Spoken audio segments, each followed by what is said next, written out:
Hello, chess friends, and welcome to your Out of Chess channel, and welcome to the match that everyone is talking about. Welcome to the beautiful match between Magnus Carlsen and Fabiano Caruana from the Speed Chess Championship in 2022. So this super event is organized by chess.com, the biggest chess website in the world, and the concept of this event is a bracket system. It's a knockout stage. If you lose a match, then you're out of the event. And also, what we have to say about the concept, first of all, you have to play 1 hour of blitz chess, 5+1. So you have 5 minutes on the clock plus 1 second increment per move. Then you play 1 hour 3+1 chess, and then at the end you play bullet chess 1+1. So with 1 minute on the clock and plus 1 second increment per move, which is really dynamic concept. You play many games, you play really wild games. I think it's an attractive format. Many viewers love to see this Speed Chess Championship, and Magnus Carlsen won many times this chess event. In my opinion, it's really a beautiful event to follow. So please check it out. Also, the full event maybe on chess.com. So, what happened in this quarterfinal stage between Magnus Carlsen and Fabiano Caruana was really wild. Magnus Carlsen, believe me or not, destroyed Fabiano Caruana with an incredible, immortal result, 22 against 4 points for Fabiano Caruana. And what also is wild, that Magnus Carlsen didn't lose any games against Fabiano Caruana. So he played only wins and draws against Fabi here in the super event. So as I said, Magnus destroyed Fabiano Caruana with 22 points against 4 points. Really wild stuff. As I said, really incredible performance here by Magnus Carlsen. So from this event, I wanted to show you one beautiful, spectacular game in which Magnus Carlsen played an immortal, really beautiful queen sacrifice. In my opinion, it was simply the best game of the match between Magnus Carlsen and Fabiano Caruana. So let's check out now the game. So Magnus opened here with the move e4. We have now the move e5 by Fabi, knight to f3, knight to c6, and after bishop to b5, we have the Rui Lopez, the Spanish game is on the board. So a6, the Murphy defense, bishop to a4, Magnus retreats, doesn't want to go into the exchange variation. We have now the move knight to f6, hitting the pawn in the center of the board, and here Magnus Carlsen plays now kingside castling, maybe invites here Fabiano Caruana to go into an open battle, maybe with the move knight to e4. But Fabi goes with the normal move, b5, bishop to b3, and now bishop to c5, getting your bishop out. It's of course a very good active square for your piece, but the downside a little bit about this move bishop to c5 is many times you could get pinned by this idea bishop to g5, and then of course you don't have a good defensive piece here on e7. So if you play, for instance, knight to e4 immediately instead of bishop to c5 or bishop to e7, then of course rook to e1 happens, and then you could have some tactical problems on the e-file. So that's why here Fabi kept it calm in the beginning, played now bishop to c5. Magnus goes a4, and this is the way to go. We're breaking here a little bit the small pawn chain on the queen side, this a6 b5 structure, because there is also now the tension on the a file. If you of course don't react correctly after a takes b5, you couldn't then take of course a takes b5 because your rook would be hanging on the a file. So that's why Fabi gets out of this tactical mess, plays rook to b8, a takes b5, a takes b5, and now d3. And this is now preparation to go into solid setups. Magnus is searching for opportunities to play knight to c3, knight to d5, bishop to g5, maybe c3, d4 are ideas, rook to e1, knight to d2, knight to f1 are ideas. So these are, I think, the most common and most playable moves here for white. In the continuations, Fabi's response was the normal move d6, and here, as we said, Magnus has now the preparation c3, knight to d2. I think every of this move is good. Rook to e1, for instance, is a good solid setup here, but Magnus went into surprising line. I think he played now the move bishop to e3, and he basically forced this trades of dark square bishops here in the continuation of the game. If bishop to e3 happens now, it is a possible continuation. It wouldn't be a mistake, but the downside, I think, after f takes e3 here for black is a little bit that white can go again into a solid setup with knight to d2 and will eventually break the position with the move d4. Then of course if you take e takes d4, then after e takes d4 you could have both of your pawns connected now on the 4th rank. So okay, it's a structural weakness to have a pawn like this on e3, but as I said, it has some advantages, but it has also, I think, some disadvantages. So after move bishop to e3, Fabi goes kingside castling. He's not reacting to this move bishop to e3. Bishop takes c5 now by Magnus Carlsen. And also, like in this previous move, there is now a good side about this move d takes c5 for Fabi. first of all, the good side is of course that you're controlling further the d4 square. It's now a very very important square that you want to occupy maybe with your knight. But of course the downside about d takes c5 is that you have a double pawn structure. It's a messed up pawn structure, and it's of course also a disadvantage in the game. So you see every of these trades of pieces has some positional problems, but also has some positional advantages. So in the continuation, knight to d2 was played by Magnus Carlsen. We have now queen to d6 and now h3 here by Magnus Carlsen. Very very important prophylactic move. He's not allowing black to play here the move bishop to g4. If that happens, then probably with bishop to f3 you would take out the knight that is controlling the d4 square, because Magnus has now to battle for the d4 square, because that's the square that I think black wants to occupy. Black searches for advantage now around the d4 square. So in the continuation h6 we have now rook to e1, rook to d8 here played by Fabi. He's continuing the pressure now on the d file, and he's trying maybe even some ideas of c4, breaking here the position, hoping maybe to get a huge activity on the d file now.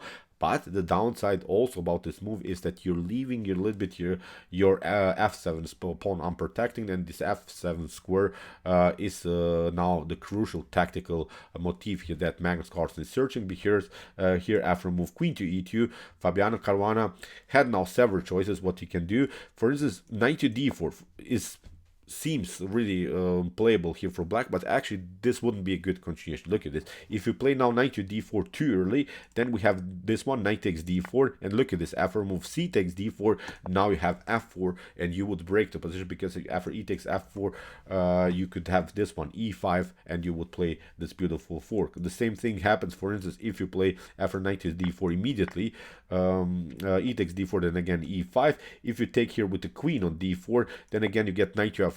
This is a weak pawn. We will play eventually rook to d1, c3, d4. So this would be then, I think, a good game here for white. So that's why you see after move queen to e2, you cannot immediately occupy the d4 square. Many of us, I think, would rush into this position, just play knight to d4 and hope for the best. That's why Fabi searched for a different opportunity. He's searching now for the square f4, but now comes really one of the most brilliant tactical sequences in this event.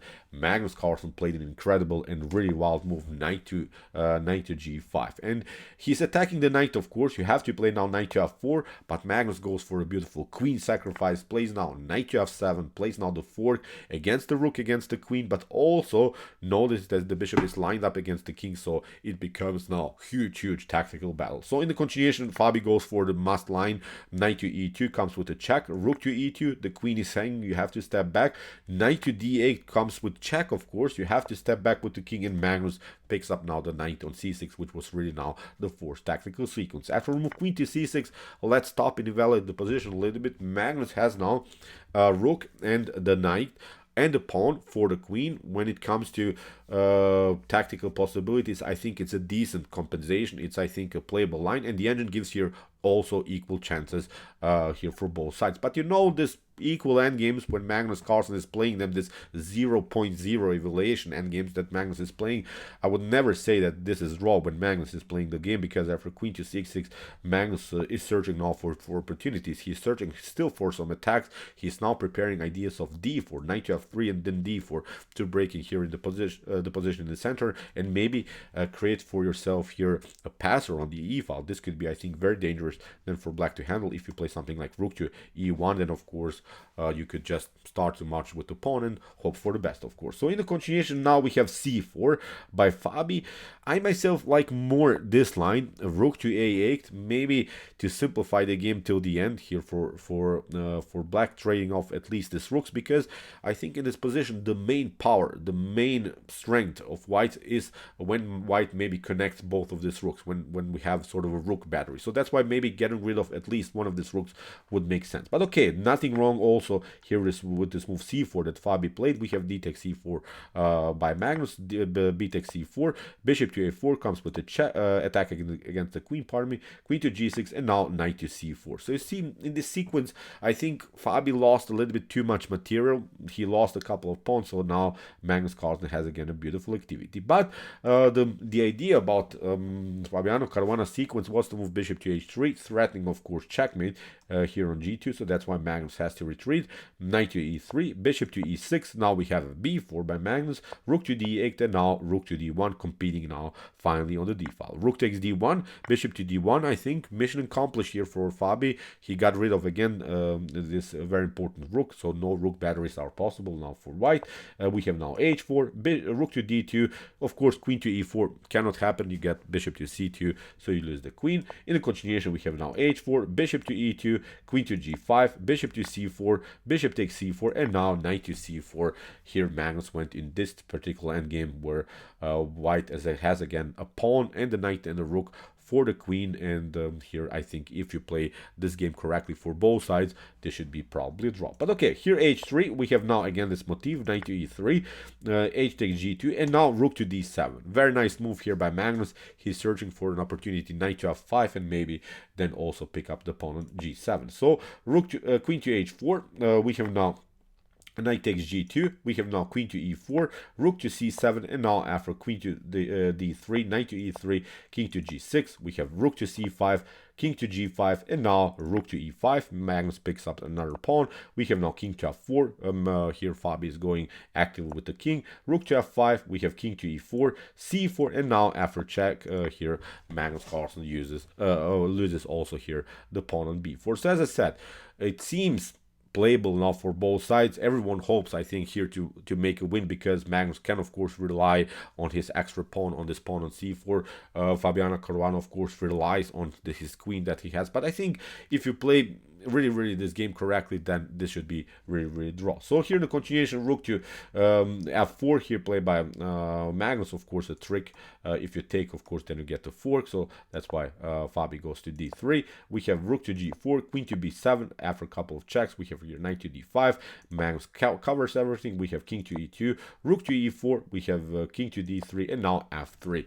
This is the way to go. This is now a fortress. You have to build fortresses against queens. You see how Magnus is building the structure where all of his pieces are glued together. The king is connected to the pawn is connected to the rook is connected to the pawn, and the pawn is connected to the knight. So everything is compact, everything is glued together, because you don't want to have loose pieces, because you always risk a check and maybe you lose a piece that's maybe far away from the action. Maybe the knight is somewhere there, and then you risk a check and you suddenly lose the knight. So now you have to keep them really sort of compact, like the hedgehog. You have to be really tough and strong here in the center of the board. So here queen to b2, we have king to g3, queen to b1, knight to f4, the check, and now after knight to e6, again a couple of checks here by Fabi. We have queen to g6, king to e5, and now comes maybe even the first critical moment of the game. Here Fabi goes king to c3. This was his first mistake in the game, because he had now immediately the opportunity to make a draw with queen to f6. Queen to f6 is immediately, I think, forcing a draw, because you have to step back and now you pick up at least this pawn. This was the way to go. Still nothing lost here for white. White, I think, has to also chances to make a draw, but this was the way to go. You had to play this kind of an idea to at least take this annoying pawn on the f5. But okay, here after move queen to e5, king to c3, now Magnus is just pushing the pawn. So okay, here Fabi plays now this check. He takes out now the pawn, but now this pawn is much more advanced. It's now far away from this action, because in the previous line the pawn was now on c4. Now it's already on c5. You need just 3 more moves in order to make a promotion. So that was now the crucial mistake. So here we have king to e5 by Magnus. He allowed here, I think, Fabi to get back into the game, because you have to play rook to d4. After rook to d4, queen to b7 would be probably here black continuation, but now you just start to push the pawn. After move rook to e5, that here Magnus Carlsen allowed here a check by Fabiano Caruana with queen to d3. Now after rook to d5, what Fabi should have played is now queen to g3. Queen to g3 leads again into a drawish sequence, because now you have to step back with the king. Now you play this one, you're threatening here a check, and also you're threatening here to take out the rook on d5. So that's why white needs now to step back, but now you just play sort of a perpetual. After king to e7, queen to f3, you're not allowing this pawn to get advanced. So that's now the main issue. And with this tactical sequence, I think again this should be a draw. But after rook to d5 that Magnus Carlsen played, now Fabi makes a huge mistake. The main mistake, I think, in the game, queen to a6, and he allowed now again Magnus Carlsen to push the pawn. You're not supposed to allow your opponent here pawn moves. You have to play some checks, but never allow him to push the pawn further. Now you see, now the pawn is two moves far away from potential promotion. It's now a different story. Crucial mistake here by Fabi. He goes now with g5, but rook to g5 is simply too slow. Here Magnus played a couple of attacks against the queen, so you see he's keeping everything compact. He's keeping everything glued together. After a couple of checks, he created a new attack against the queen. Queen to a3. We have now this move rook to b4, covering everything. Now Fabi goes behind with the pawn, with the queen on d3, but now Magnus is just pushing the pawn, so there's no way for the queen to battle anymore against this pawn on the c file. So queen to g3. Okay, you have your fun. You can play a couple of checks, but nothing dramatically can change. And here, after this one, no more checks are possible.